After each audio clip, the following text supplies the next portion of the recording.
We would like to thank our awesome channel members for making this podcast possible. Please consider joining our channel membership to make more of these happen. Gowah Abrams, I met you as the Tonawanda goalie. I'm sure that wasn't the first time you've played, but did you start in Tonawanda? Yes, I did. I started through the minors program back in they started. I want to say 2000s, mid 2000s maybe. All right. They started. So how old were you when you started with the minors program then? Oh, I think I had to been like 9 or 10, like Uh, maybe a little bit younger. I was a late bloomer. God, yeah, late bloomer, 9 or 10. It's still years before most guys ever, especially everywhere else in the U.S. had ever even heard of box lacrosse. So you've always played. Was it turf by the time you started playing there, or did you play in the dirt? No, I played in the dirt. I played when the. I remember going and watching a men's game on the dirt. They would paint the lines after every quarter. It was like there's the times there would be mud. Like yeah, I remember what the box used to look like before what it is now today. Yeah, I had somebody send me some pictures. I might have to plug them in there. I was supposed to do it on Arlen's thing or Art, but yeah, I forgot all about it because, yeah, it is such a blast getting to talk to you guys. So, like, what's it like there as a little kid watching the men play out there? I mean, it's got to be something. There's no place quite like watching a game there. Yeah, no, like as far as I can remember, it was always fun. I mean, being the chance to run through the woods and then like watching a little bit of the game because the penalty box, right where the penalty box is, like the home penalty box used to be the door that used to go right into the field. So if there was a player from the Braves that was in the penalty box, chances are he was surrounded by kids just watching the game right there. That's awesome. Yeah, Yeah, no, I love that. I love how they still have an old section of what the wall used to be out by the beginning of the parking lot. That is so cool. yeah, yep, yep. So you played there growing up. Did you play high school or field lacrosse at all, or you always been a? Actually, it's a funny story. I did play field lacrosse. I played at Akron. I played with Larson. I played against Zeddy. I played against Frank Brown. Like my graduating class, we were there's quite a few of us that made it to the league, and we all played against each other in high school. It's kind of a funny story. Yeah, actually. So tell me about that because I don't know much about the history of this at all or anybody. That's why I love these podcasts so much. So I mean, you're talking your age group. You guys just had like murderers everywhere. Like everybody is just a phenomenal lacrosse player. Yeah, yeah. Like I mean, there were like so the Williams, pretty much like Zach, Zeddy, like Sherman. They all went to Silver Creek. We played against each other. I went to Akron. It was like me, Larson, Sturgis. Even we played against Ron John. We played against Ron John. He went to Lakeshore. Like, and we played against Lakeshore. So it's like we all played. We all came out of Section 6, I guess you could say, and we all played against each other because we're all local res people. So I mean, we're all from the res. Yeah, that is cool. And the way it's kind of divided, where everybody goes to different schools. So how'd you end up doing that year? Did you guys? What happened? Actually, the I played varsity for 2 years. We went to two championships against Silver Creek, and we lost each time to Silver Creek.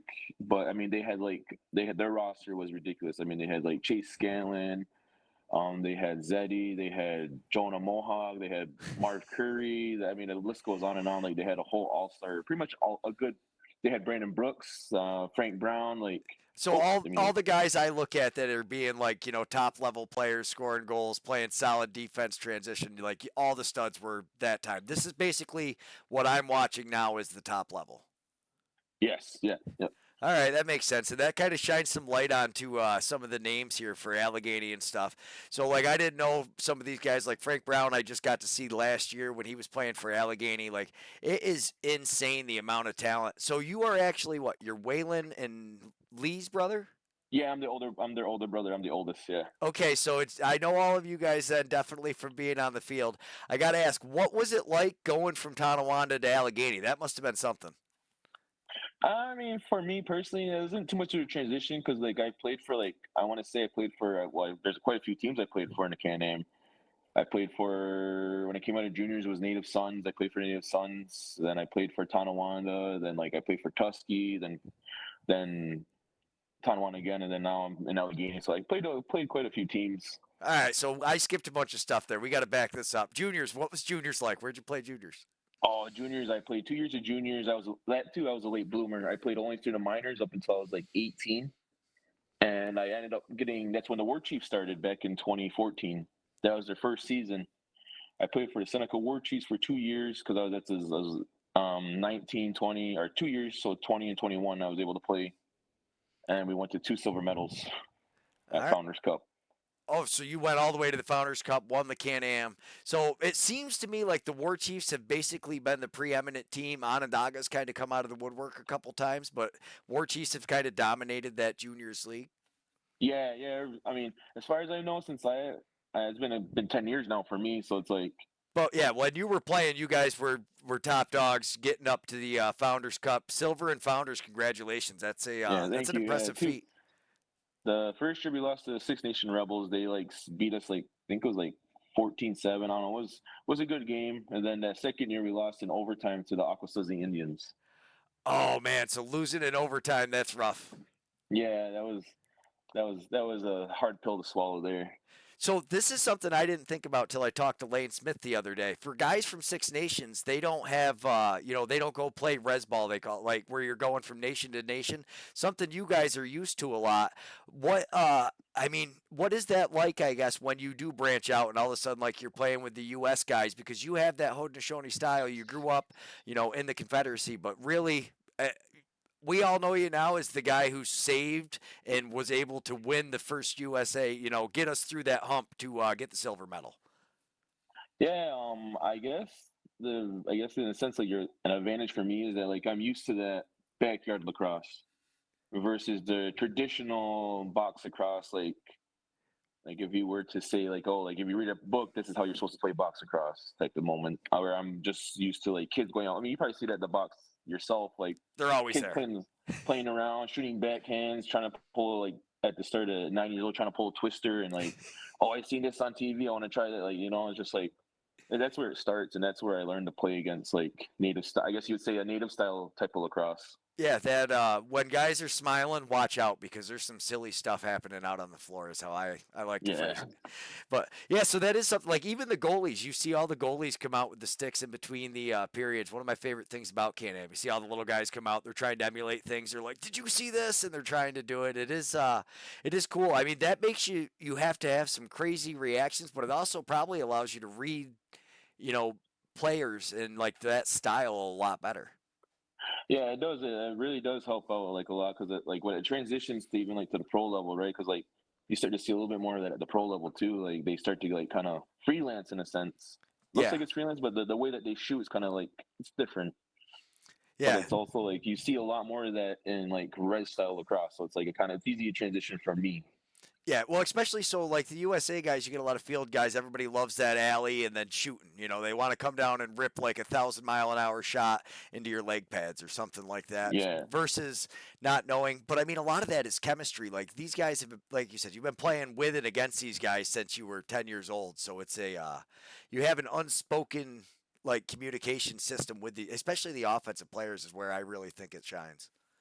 Yes. Yeah. Yep. For sure. Yeah, that is crazy. So you play juniors, you get silver medal. Then was your first stop Can-Am? Which team? Native Sons. They're no longer in the Can-Am, but that was my first stop. I played with them for like Where? 2 years. We went to two Prezzies. We went to Prezzies. That first year we took fourth. That second year we took third, and then kind of they fizzled. The team went kind of like fizzled out, and then I went back to Tonawanda for a year. Then I went to Tuscarora. So where were the Native Sons out of? They were out of actually Cattaraugus. They played out of the CCC. Okay, that is a beautiful facility. So how long has that been in place? Because I mean that looks pretty new, like the Allegheny one. That's I remember they built that when I was in high school, so it has to be like maybe 15 years, maybe. All right, so it's relatively new, but it's yeah, no. The shout out to the maintenance, like that is one thing. The custodial crews at all of these native arenas, like everything still looks brand new. Stuff's painted, it's clean, it's beautiful. It doesn't matter if you're in Onondaga, but I mean, yeah, the those community centers are pretty amazing. Yeah, I really like them. I mean, I live out here in Cattaraugus, so like I'll go there. Well, I used to go there. I don't go there any time now because I'm busy doing other things. But before I used to go there and work out and play basketball with my friends down there and everything like that. All right, so you spent a lot of time in Cattaraugus. How'd you end up over there? Yeah, actually, my girlfriend and I have a family out here. I have a family out here. That's why I live out here. That's usually how it seems to go. Is they fall in love and everybody ends up going to a different place. So now you're in Cattaraugus. How Yep. long does it take you to get from Cattaraugus down to Allegheny? I'm about like 40 minutes, 40, 45. All right, that's not bad. So we got to talk about this though. World Games, you're playing Team USA. How cool was it that you're really? I mean, it's not a home game, but you guys aren't that far from home. How long does it take you to get to Utica? Utica is probably about just under 4 hours because it's on the other side of Syracuse, like 3.5 maybe. Yeah. So yeah, we're 5 hours to get to you guys. Utica's a little closer for us, but yeah, a little farther away. What was it like to be able to play? At that level, going against the team Haudenosaunee. That's got to be an interesting thing for a guy like you. Oh man, it was amazing. It's like I say, it was amazing. Like I love playing for US. They treat me well. They gave me a shot. Like that's the other thing. Like they like. I mean, for me, most of the question, why don't you play for Iroquois? Well, I mean, I just want to play where a team's going to give me a shot to play. Yeah, you want to They play gave where me a you're shot. wanted. Yeah, you play. They gave me a shot, and I took it. Yeah, no, and not only did you take it, you kind of grabbed the bull by the horns and really capitalized. And then, I mean, so you actually kind of bounced around a little bit. You were up in Calgary for a little while with my buddy OJ. Yeah, yeah, yeah. OJ Mayo, yeah. No, OJ the dude there, the The dude. super fan, the Texlax guy. Oh yeah, yeah. Okay, yeah, we met. Yeah, Yeah. he does the show with us. Yeti Talks. We've so he came to Worlds with us. He's quite the guy. But he's how I knew you were out there. He was actually like, hey, I think I got a guy that you know, and he told me that you were out there. I was like, all right. And then next thing I know, you were in Toronto, and that's got to be cool though, because Toronto's closer than Utica is, right? Oh yeah, for sure. It's only a 2 hour drive from my house. Oh, that's beautiful. You don't even need a hotel room at that point. I mean, you're just like, No. yeah, staying home, hanging out with everybody, and then it's like, all right, I gotta go. Yeah, I don't know, man. It's like a 2 hour drive to our practice facility, and then the home arena is like maybe a 2 and 15. So it's like it's even can't beat that. What is that practice facility like? I've never been there. I hear it's pretty amazing. The track center, it's amazing. Yeah, like I've only been to the track center like as a practice, but like since I'm in Toronto, like the locker room's amazing. Like everything from head to toe is amazing. Yeah, just like top notch, amazing, cool stuff. Yeah, that's got to be Yeah. awesome. That is sweet. So, what was it like? I mean, you get to Allegheny last year. You guys are playing in the finals. Then you make it to the President's Cup. I mean, how was it like? Just take me through your President's Cups run. So you'd been there as a young man with a team that was loaded. Obviously, you guys took what, third place? You said, and fourth. Yeah, I've been. Oh yeah, we took fourth and third with the Native Sons, but I've been there like 4 times. All right. So who else were you there with? No, 3 times I think. 3 times. No, 3 times. It was 3 times. I've been there 3 times. I won. The only other time I went was when I went with the Bucks. The Akwesasne Bucks. Okay, so you were playing. How does this work? Explain this to me. So you've got the Three Nations League, which is all technically under the First Nations League. Yeah, yeah. So the First Nations League. So they're pretty much they're the top dog. The Three Nations League. They're what the Can-Am is structured underneath them. So if we weren't underneath them, we wouldn't have a chance to go to President's Cup or a bid to go to President's Cup because you need to be a Canadian team or affiliated to a Canadian league, I guess in a sense. So that's So, how the Can-Am came about. aha, so that's how it works. And sometimes there's Six Nations teams, but then there's the Three Nations League, which is I don't know much about because I've never covered. We've gotten some calls to go out there. We might do a tournament at the end of August. I got to get back to a guy, make sure the schedule works out. But it's yeah, that. So you went up there with those guys. How'd you do when you went up with them? We were in the gold medal. We lost in the gold medal round to Ladner. Actually, it was 2022 Ladner. That's when they won their first President's Cup. Ah, Then they went on a three-peat. And we lost to them in the gold medal.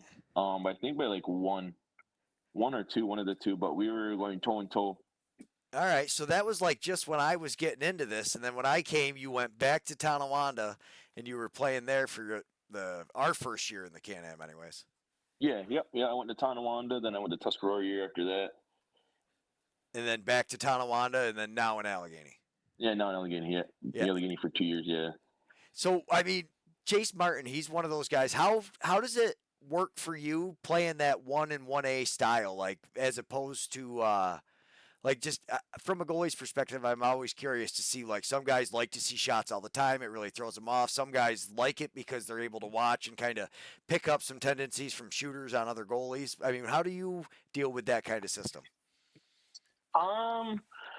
I guess we just talk about it. Like, I mean, because I'm a goalie, likes to take shots, and he likes to take shots too. So, like, in like our practices, we take a lot of shots. So it's like we just kind of we talk about it. I guess that's what it comes down to. Like game time, we'll talk about it. Oh, how you feeling? This and that. We talk about it in a sense.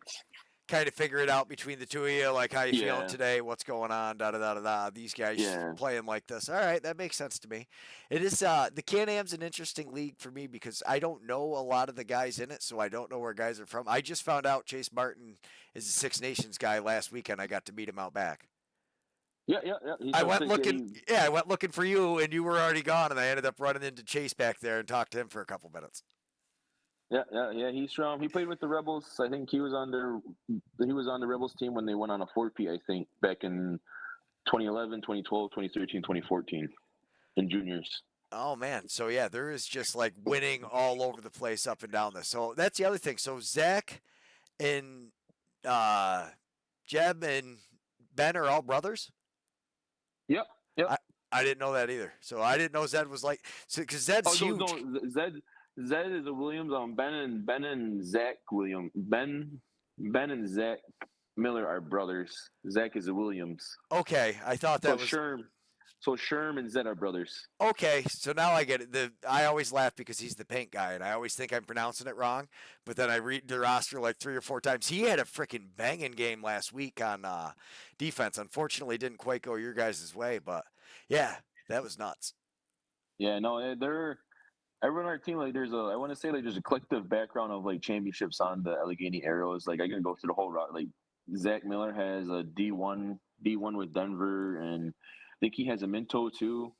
Frankie has a Minto and a Founders. Like the list goes on and on. Like on the guys that have championships. Yeah, no, you guys are absolutely loaded. What is it like to face practice shots? I mean, that is one cool thing about us watching this Can-Am has grown. I mean, really, you have top level guys shooting on you all year now. I mean, honestly, it's all about having fun. At the end of the day, practice is fun. I mean, it's really fun. I like taking a lot of shots, and like honestly, like it's a chance to like hold each other accountable in a sense, like goalie player relationship. Oh, well, I want your best, so I'll give you my best, and then we kind of just go toe and toe. Kind of leads to like kind of talking shit to each other, talking smack to each other, and like kind of just like joyful, like keeping track. Oh, I scored 3 times on you today. I was like, oh, but you took 10 shots, so I won. Isn't that something though? So like in baseball, 30% they say is great, and then in every other sport, like even honestly for a shooter, if you're making 1 out of 4 and shooting 25, you're doing good. How is that as a goalie? I mean, when you're talking smack to him, it's like, bud, you still only scored 25% of the time. What are you talking about? Yeah, I don't know. I mean, they just at the end of the day, they're just like, well, I still scored one. I was like, yeah. I was like, then it translates to what can he score in a game? Yeah, 100%. What I mean is Fraser. Does he score crazy goals like that in practice, or is he always trying silly shenanigans like that in practice? I mean, he flies and just does like circus level stuff. I mean, he doesn't really try to practice. He just kind of sticks to his shot, trying to I mean, he wants to bang his shot as much as he can, as any player would really. But I feel like in a game time situation, it's a little bit different. It's just like I got to try something that's gonna work, and he does it, and it works. It works all the time. He's a great player. Yeah, it's nuts. The what do you think about the new Can-Am rules with the cylinder changing? Like, how does that affect you?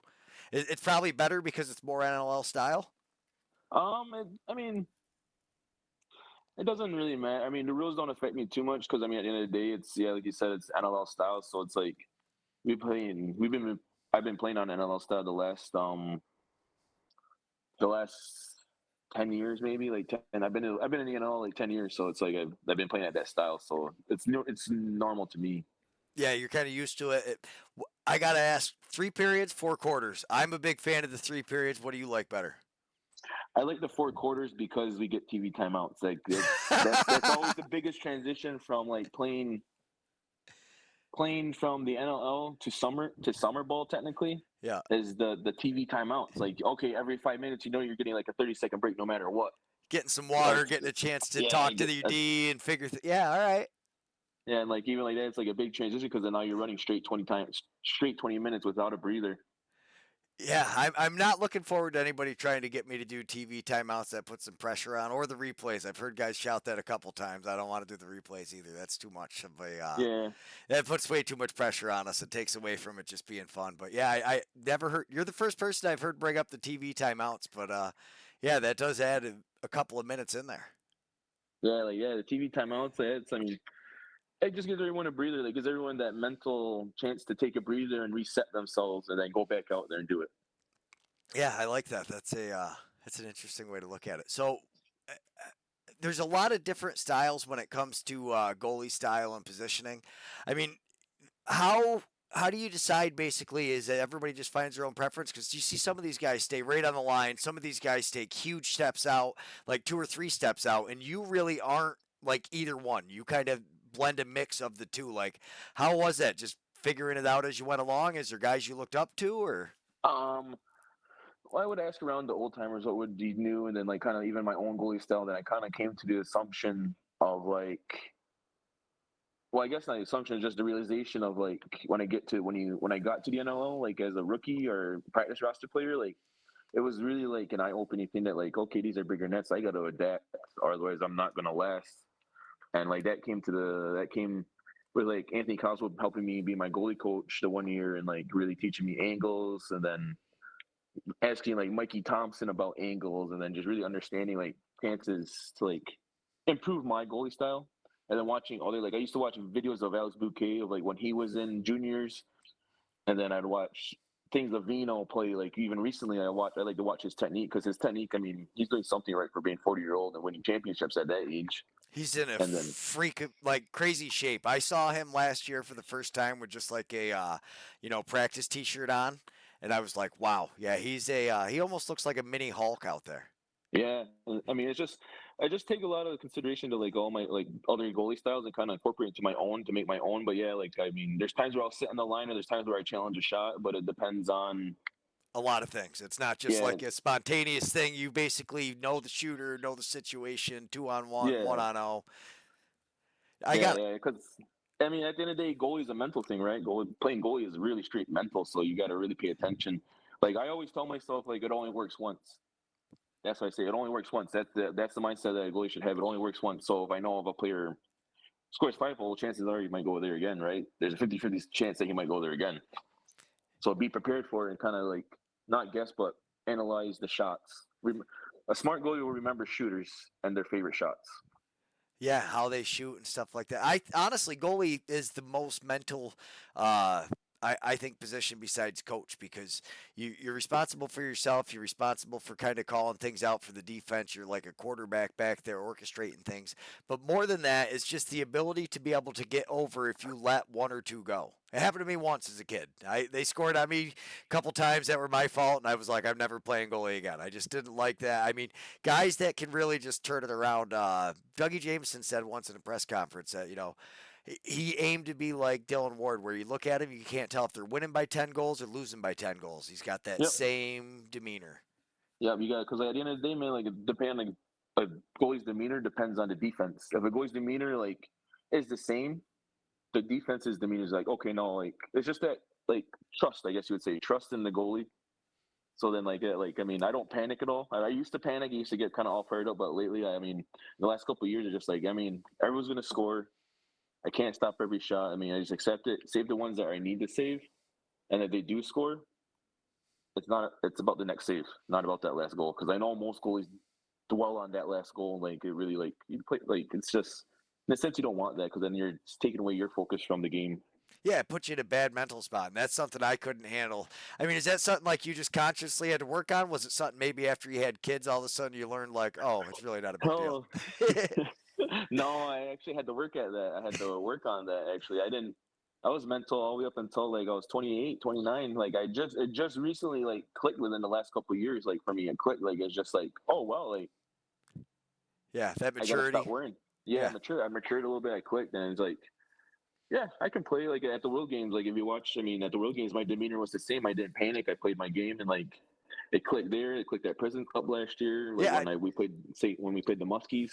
yeah. No, I ran into you at the bottom of the World Games, and like you said, you had the same demeanor as if I ran into you at the ACC or out at Logan Field. It was just, hey, how we doing? And like, yeah, you very I don't know how you guys do it. Like I get so amped up, and it's probably why part of the reason people like my calls because I get excited about it. Like you're making saves back there, and like all of a sudden I think you're beat, and then you throw the arm out and you get it, and it's like I lose my mind. I don't know how you guys just keep like, okay, next play, next play, next play. I'm like, no, I want to see that replay. That was amazing. Like, how did they possibly do that? I guess yeah. I mean, we all have our parts to play. It's my favorite part about the Onondaga story with the how bats were formed. Basically, they were squirrels, and the four-legged critters didn't want them, so they stretched wings and they played with the flying team and won the game. And it was like, oh, all right, we all got our parts to play. It's interesting to see what is the biggest difference for you on the different scales. Like as you learn to keep that demeanor, where was it harder for you? Is it harder NLL at the World Games, home while you've got people you grew up with cheering, yelling? I mean, because Logan Field's different than anywhere. They can yell through the fence. Like it's a different atmosphere. Where's the hardest place to keep that level mindset? Um, it used to be playing like I don't know. That's a really tough question to answer because like I can't think about it like a spot that it was like hard. I think it was just more me myself getting at myself about stuff like about like being mental case on myself. But really, it was like if I was in a bad spot, like the game, I was in a bad spot in the game, and then therefore like because I mean, people talk smack all the time. It doesn't bother me. Like at one point, I played with Connor Kiernan, right, '92 for Ottawa. He first time I met him talking smack to me, I just like looked at him, like smiled at him, and then like later on we became friends. We're good buddies, and he like straight up told me like, you're a hard goalie to like talk shit to. I was like, well, why is that? He goes like, because like I can talk all this smack and like you just give me a smile and look at me and that throws me off. And it's like it makes me think like it's not working, and then I start questioning myself. He's like, I get mental on myself. Yeah, you are a very happy-go-lucky guy. You are smiling 90% of the time I see you. That is true. Like you do have it. That is something. The Can-Am is a very passionate league. Like they're shooters. They get under people's skin. Like they can. The mental game, I think, is I don't know, way more important than people give it credit for. Yeah, for sure. I agree with that 100%. Yeah. And growing up in a place like that too, because I mean, if there's one thing I think, I don't know, when I think of Tonawanda, I just think the passion that they bring. Like, it doesn't matter if it's the fans, if it's the players, like, they are committed. The only place that sponsors came up to me and were like, hey, how do we get you to Logan Field? I was like, I don't know anybody from the team. We'll make some phone calls. But yeah, like, their fan base is pretty unique. I mean, Allegheny's like that too. They pack it in. A lot of these, it's a small town feel, even though there's guys playing now from like distances, but you guys have all played together on one team or another. It seems like. Yeah, I mean, at the end of the day, I mean, everyone's very because lacrosse is big out here. If you probably come to find out, lacrosse is big everywhere out here. So it's like more of a pride, like really like oh team a battle pride, like I mean. Yeah, like Coach said the other day, it's like, oh, Newtown's gonna be a good game, so like be ready, boys. Like it's gonna be a different atmosphere. Like be ready. It's always gonna be a good game. Yeah. And that's what it was. It was a good. I mean, you guys were you there Friday night? Oh yeah. And it was a good game, right? It was fast paced. It was clear. And then you took a minute to look around. The place was packed. Like that's the most I've ever seen the ACC packed like that, unless it was a minors day. Yeah, no, I mean they did pack it. Newtown faithful did a good job showing up and showing out. I mean they did great. The Allegheny faith, it was cool because where we sit, we're basically in the middle of the cheering sections, so we get to hear like both sides kind of going nuts. Like you hear the Newtown fans, and now it's gotten to the point that the little kids, when they hear everybody cheer, they just run over to the monitor because, like you said, there's kids playing in the woods, they're out running around, and now they hear the goal, they run over to the monitor, watch the replay, and then go back and scatter. Yeah. It really is a family atmosphere. Like everybody shows up to the games, everybody's got their kids watching. I mean, how you're a little bit older now, how have you viewed that, like as far as you've gotten older? How cool is it that it is such a small, but I mean you guys are getting a lot of attention now. Yeah, I mean it's nice. It's cool to see because like I mean, can't imagine for these older guys that played in the Can-Am like when they first started, like to witness it now.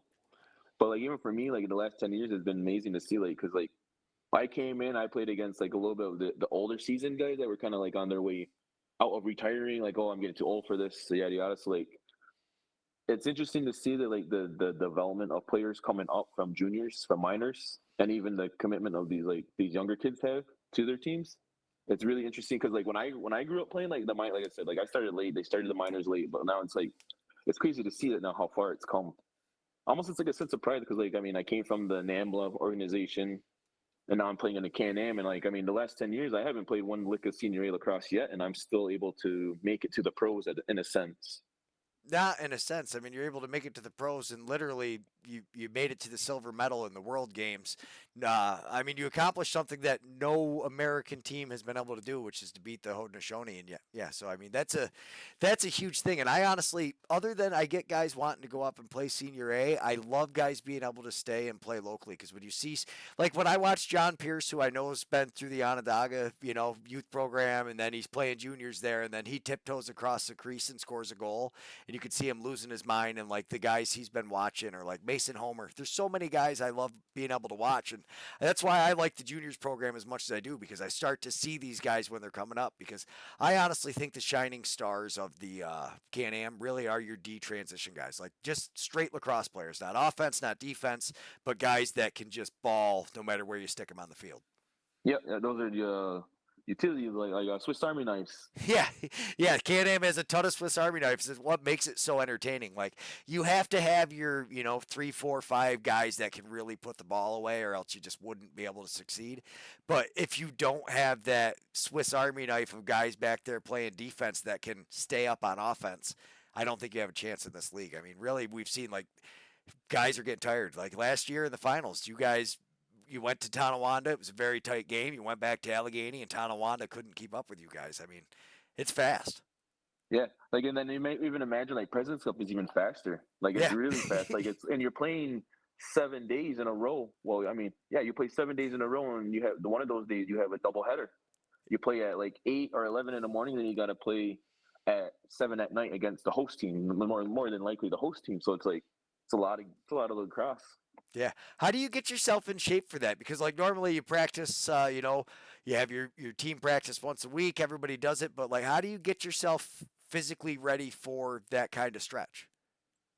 I mean, I guess there's no way to get ready for that. Like players got to like the players are different than goalies, right? So like me, like it's more mental. Because I mean, the idea is to stay in shape all year. So like when it comes to camp in the fall, like I'm ready for camp.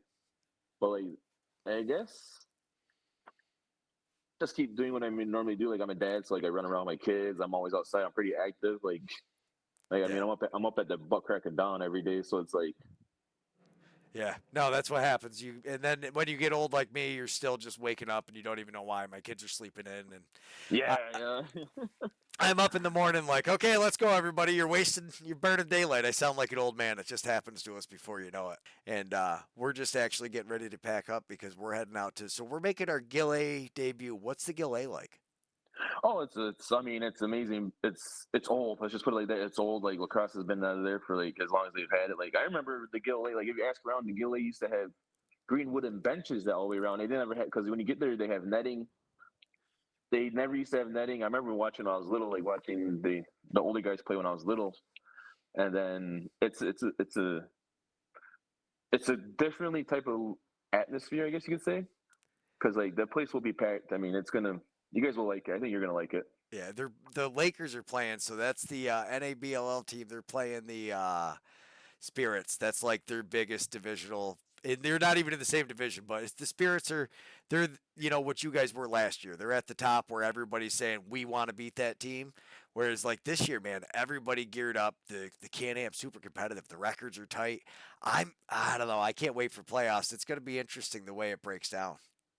Yeah, it's gonna be super interesting. Like, I mean, one day, my theory on playoffs, just my theory, man, would be like, okay, do best of 5 and then best of 7.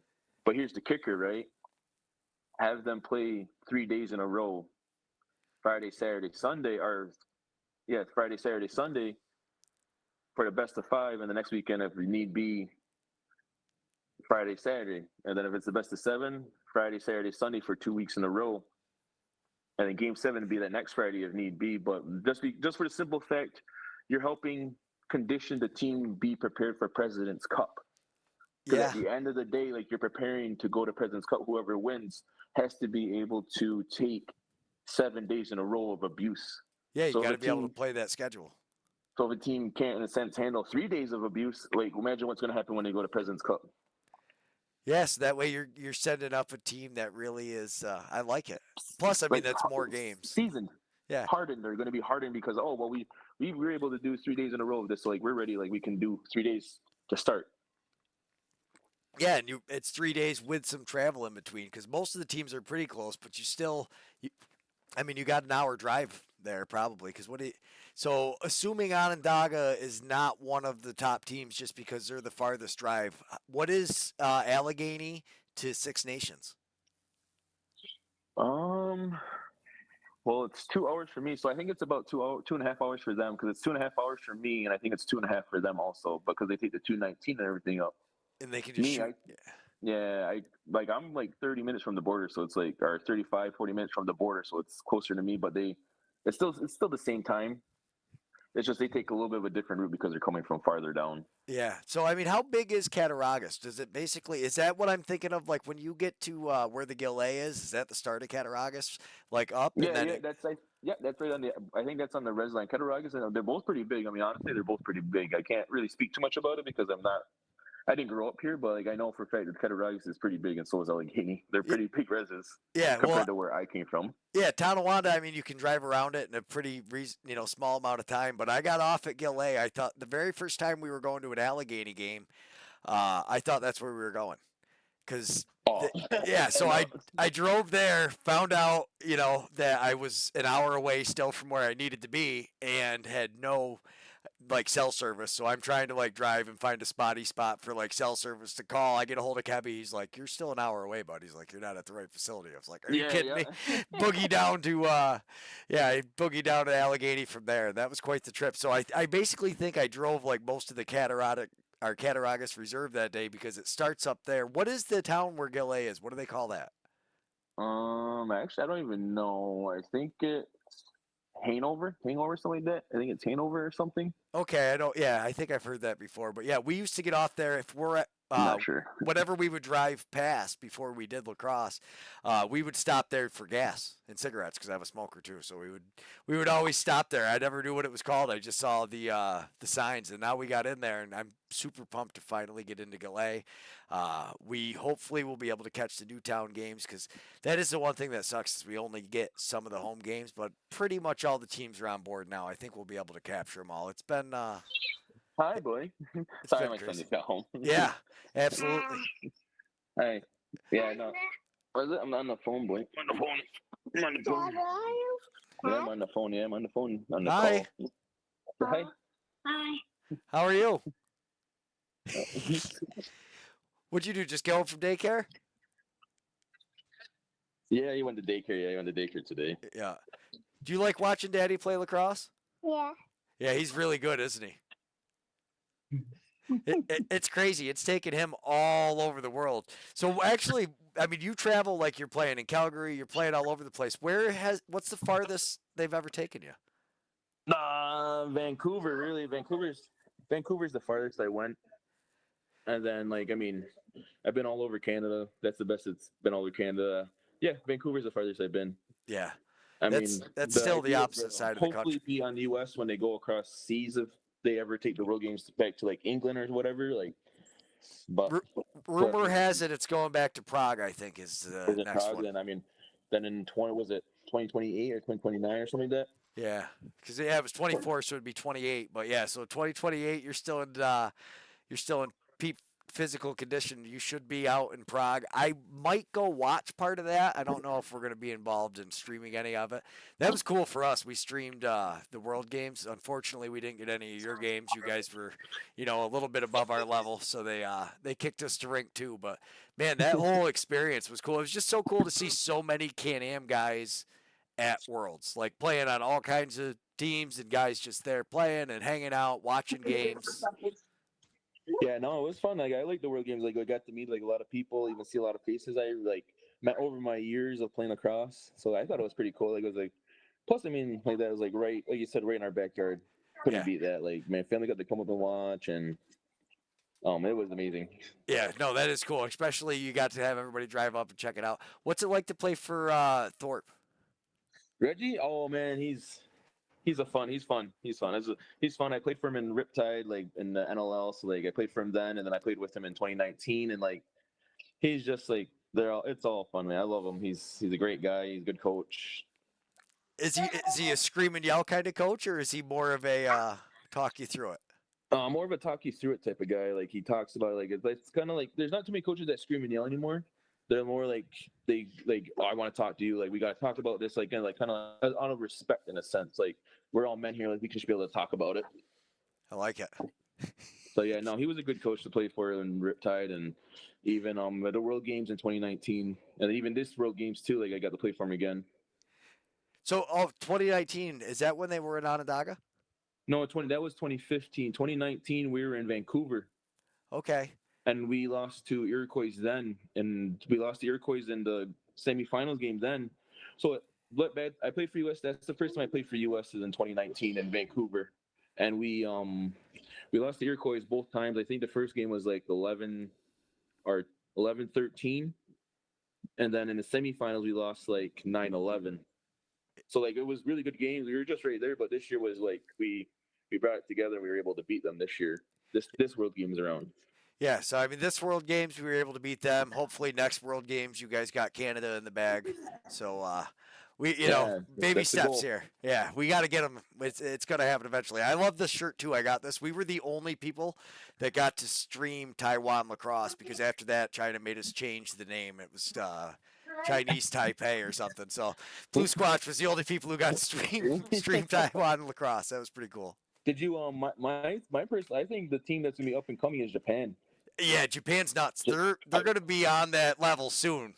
Yeah, they're pretty good. I watched a couple of their games, and I mean, they got big boy. I mean, they got big boys. They're very fast. They're in shape. They're very technical. It's just like the department they need help in is like almost like a goaltending coach or something like that in that aspect. But once they figure out their goaltending, I think you'll probably see them in the blue division soon. Yeah, no, they're goaltending, and they've got to kind of hone a couple of them goal scorers in a little bit. Like that's something you can't really. I don't know. Some guys just have it, and some guys don't. Some guys can handle the pressure, can bury the biscuit, and some guys don't. It's a lot like goaltending though. Like you can't make one of them. You can make a bunch of athletes that can get up and down the floor, but you're not going to make. You can't design the perfect goalie or the perfect goal scorer. Yeah. Some guys just have it. So like IQ, you can't teach somebody IQ. Has to be you have to learn. I don't know how to say it like you, but you can't just teach IQ. Yeah, no, it's like it's experience. You have to Yeah. do it. You have to spend thousands and thousands of hours with the stick in your hand, or analyzing game tape, or like just being on the floor in general. Yeah. Like for me, I guess here's a little history of me when I played for the Bandits back in 2015. Yeah. They had Sean Evans, John Tavares, Mark Stainhouse, Ryan Benesh, Colin Crawford. Like those are greats right there. Just that list alone right there, like five. Like those are guys that are just legendary shooters. And like I was fortunate enough to be a practice goalie for them, and I got asked to stay after practices actually every time. And I would stay like up in Six Nations. I'll stay after practice for like maybe an hour with like like Colin Crawford. Colin Crawford, Mark Stainhouse. Sometimes Ganesh would come out, JT would come out. Like they would take shots, and like it's where I really got to explore the mind of a shooter. So I would ask them the questions of like, oh, like if I stand like this and if I do this, like how does it affect your shot? Yeah, what are you looking at? And especially somebody like JT or Banesh. Those guys are just like legendary, like goal scorers. And so, how old were you then? Oh, I was 21. I was fresh out of juniors. Fresh out of juniors. I was fresh out of juniors. Yeah. That's got to be something, man. Now you're up there playing with those guys, and they're asking you if you want to stay so they can keep shooting. That's got to be a pretty cool feeling in itself. It was. I took every chance because I mean, that's where I got the. I remember there was times where I was taking like maybe like close to 15 to 1,700 shots in a junior B practice because I was the only goalie. So I was just getting like Darius Kilgore was our coach, and he was conditioning me to be like to take shots, and then here I am 10 years later, and I love getting to the point where like I'm about to like throw up in a sense. Yeah, It's been a while since I got to that point. Yeah, Darius is like one of those legendary coaches I'm learning, like just the GOAT, but his teams all do. They shoot a lot. He wants at least, 60 shots a game. He's one of those guys. Yeah, he wants them to shoot because I mean at the end of the day, like that's when we're gonna score. You got to shoot the ball. Yeah, you got to put the ball on net if you want it to go in. Yep. Yeah, so I mean, you've played for some legendary coaches. You got to play for Kilgore. What junior team was that? That was the War Chiefs. He was our War Chiefs coach for 2 years. Okay, now he's back to it. He's with Yeah, the he's War back to Chiefs it. again. Yeah, so yeah, he coached us.